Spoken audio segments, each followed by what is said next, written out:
with Kelowna Rockets head coach Kris Mallette. Kris, let's talk about the mood, the vibe around the Okanagan right now, and just the excitement level. Everybody getting back into town and ready for another season of Rockets hockey.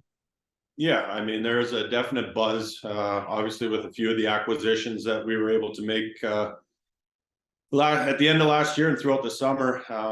It's been in a positive way, and obviously getting back onto the ice has been it's always the fun part.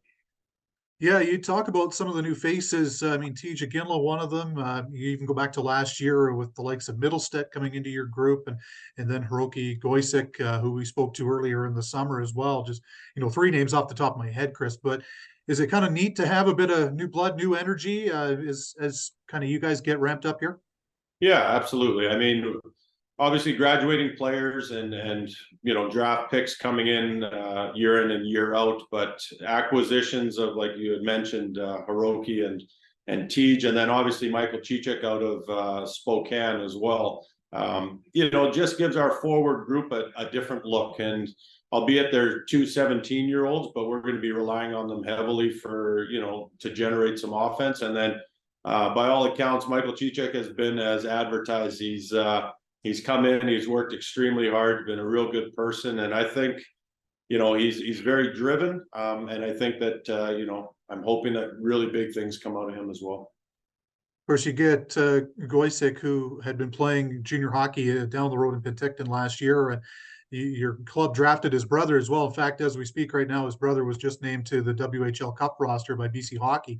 Tell me a little bit about Hiroki and just kind of how he's been settling into Kelowna. You know what? It's been a pretty seamless transition. I think the pace, obviously, especially coming out of the summertime, it's ramped up for sure. But here's a big body, 6'3". He's got some very good skill, skates well, and isn't afraid to get involved. So is it going to be a transition for him? Absolutely. I'm just hoping it's a lot quicker than it takes normally. But he's a special player, and I think that given our roster up front, I think that he's been fitting in very, very nicely. The NHL draft, a fruitful one for the Rockets as well. I mean, Andrew Crystal, who, despite missing, over a month, flirted with 100 points last season. Caden Price, a big part of your blue line.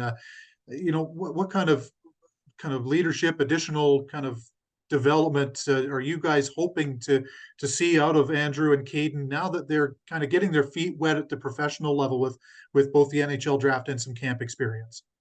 Yeah, absolutely. I mean, it's tough to lean on 17-year-olds and their draft year as much as we did in Andrew and Caden, but they've come back bigger, stronger, more confident. I think also with a sense of relief getting that draft behind them. It's a lot of pressure that they go through throughout the season, but they're two key players within our group that we're going to rely on both offensively and defensively in Caden's instance. But it bodes well with the group and the youth that we have within our lineup. I think come opening night we could possibly have 15 players that are 18 and younger.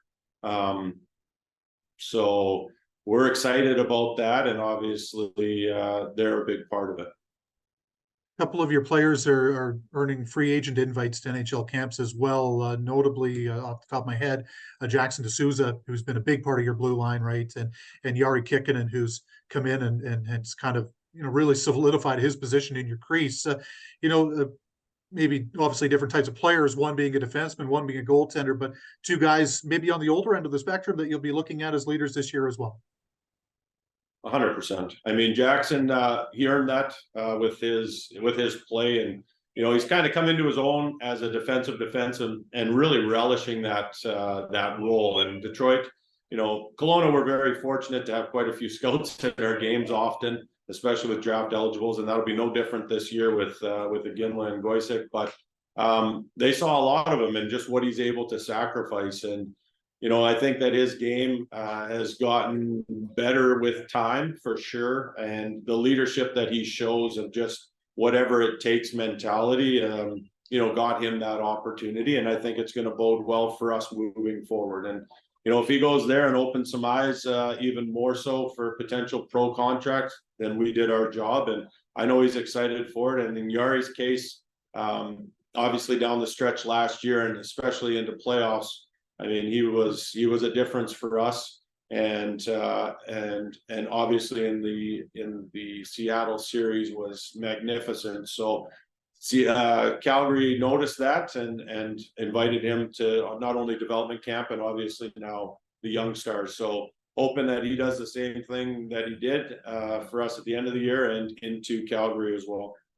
My last one for you, Kris, is maybe a bit of a two-parter, but I want to ask you about kind of WHL championship experience. Now that we've had a couple of years where we've had teams kind of crowned as champions, it's been a move that you guys have made to acquire players that have had experience going deep into the playoffs. Last year with Carson Golder, who ended up being a big part of your group. And then this year you get Tija Ginla, who, was limited in his kind of on ice experience during the playoffs last year, but still was a part of that Seattle group that went to the finals and then went to the Memorial Cup. Do you sense any kind of parallels there, or is there any kind of championship experience, whether it be through work ethic or through just dealing with adversity, that a guy like Tej, even at his young age, can kind of lean on and kind of help teach some of the younger guys in your group who haven't had yet the opportunity to go through an experience like that?